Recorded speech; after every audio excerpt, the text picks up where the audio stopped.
federal government has lamented that the nation may remain at the mercy of Boko Haram group unless it has access to weaponry superior to that of insurgents.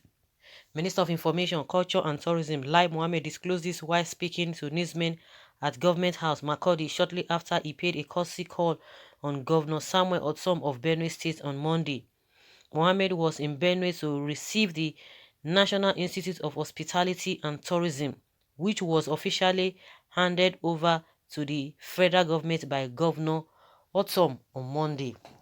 The minister, who was responding to the killing of 43 persons in Borno on Sunday, pointed that efforts by the federal government to access weaponry have been frustrated by foreign partners, thus making innocent people sitting duck to terrorist attacks. He lamented that while the group world over were being financed globally to access weapons, he stressed that the federal government was in dire need of weapons from global partners to effectively fight this group, which they were being denied. Mohammed, however, noted that despite the challenge, the federal government was committed to protecting the lives and livelihood of Nigerians. According to him, when people talk about terrorism, they don't seem to appreciate the fact that terrorism is not a local but a global issue, and there is no part of the world that is not experiencing pockets of terrorism.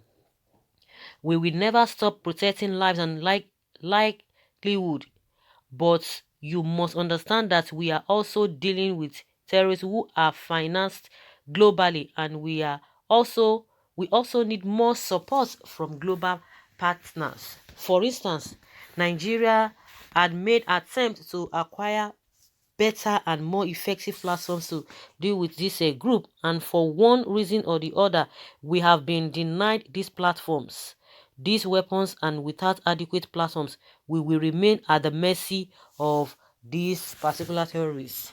But you see, fighting terrorists is not a joke, because what actually happened in Borno was quite unfortunate.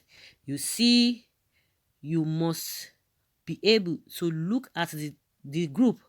You see, the group also use media and publicity as oxygen when they go on this kind of mindset killing of innocent people. Mohammed noted that it wasn't that government was not doing enough, but when it is believed that a terrorist group was finished, it will suddenly spring back to life.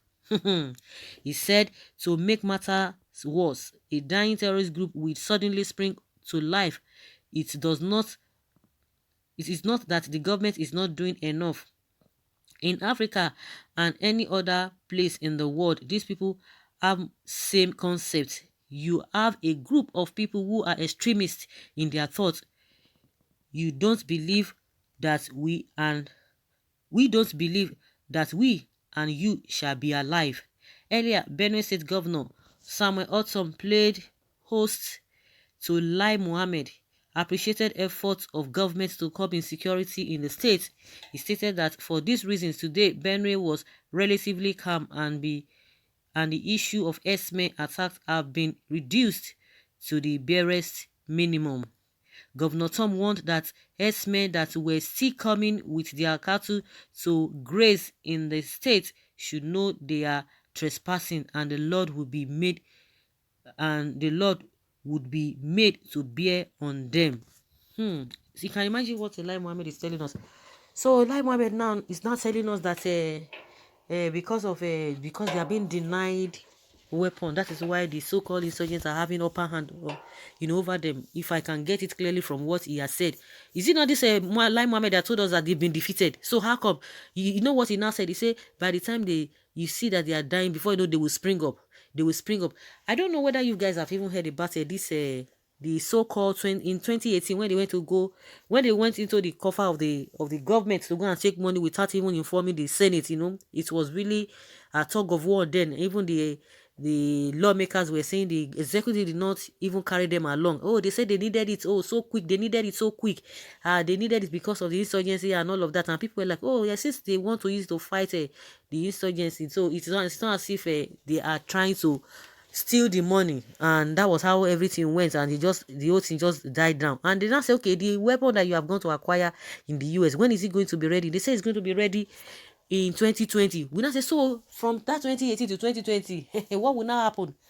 Lo and behold, do you know what is happening now? Now that I don't know whether the thing is now ready, those equipments are ready, but the question or the problem now is that they now came to check. You can imagine, they did not do all those their feasibility studies. They now came to check where they want to park those things. They now said Nigeria does not have, they don't have the place to park the place. We don't have what it takes to park the same, whether they call them volcano or what is it, the name of the jets they are going to use to fight the whole thing, where they are supposed to park it. It is not the right place. We need 9 billion naira to make preparation for that place. So what? And if we don't do that, that means we are going to wait for how many years again for them to put that thing in place. The question is that why didn't they check that place before going to purchase those equipment they want to use?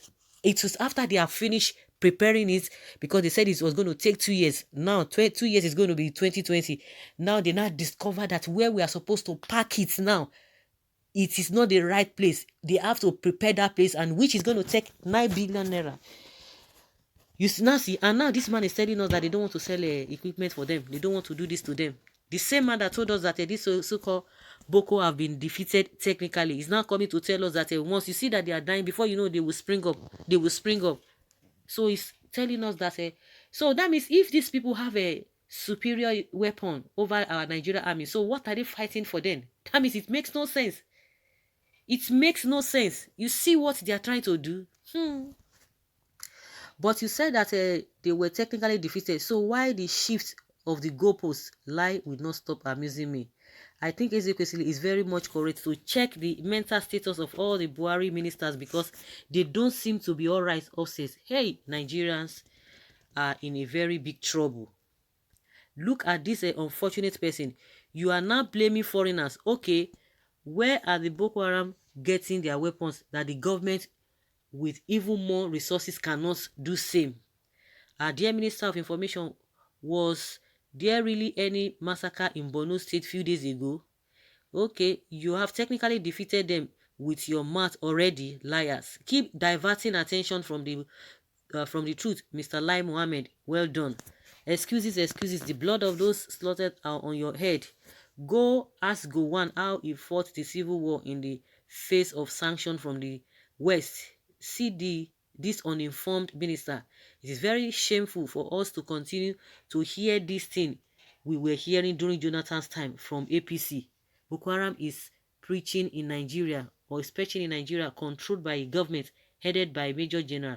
From which airport, seaport does it bring in these weapons? Please, can someone request the APC government to resign en masse, since it no longer have an idea of what to do except lamentations every day? Mr. Lai Mohammed, where are all the funds of budgets you budgeted for the military going? Where are they going to? You give them money for weapons, they share it into their private account. Lai Mohammed wants money for weapons so that we can hear more lies. Lai Mohammed should be tried for fake news. He has been deceiving Nigerians to believe that this Boko Haram, they have been defeated. Of course, these intellectually bereaved and dishonest clowns in government have over and over again expressed their incompetencies. They have created more problems than they met. The best gift that awaits PMB is for him to resign. Okay, this man, you are funny. You are really funny. Liar. Now you don't have weapons to fight Boko Haram, but you have weapons to kill Obigbo people in River State. Also have weapons to kill at Lekki Toll Gate. World knows. See, the world knows that any weapon given to this government is either you sell to Boko Haram, just like this man said. What is this man's name? Donald Duke. He said it. So guys, wonder shall never end. Mr. Information Minister, you have identified the problem of the military, and you are in better position to tell the president the problems confronting the military. Old man, why are you lying? So guys, you've heard from him. Oh. He said because they don't have access to equipment, but these people bring it to the country. They say they sell it to this Boko people, but they now bring it to the country to fight your people. How did they bring it in? Because somebody asked that question. How do they bring it in? Your intelligence gathering does not work when it comes to that again. You don't even have an opportunity to gather information at on time. How did they bring it in? You see excuses. The same man told us that these people have been defeated technically, and he told us some times back that he still stands by his word, but now he's not standing by his word again. He's saying another thing. God will help us. So guys, leave your comment below and let's have your take on this.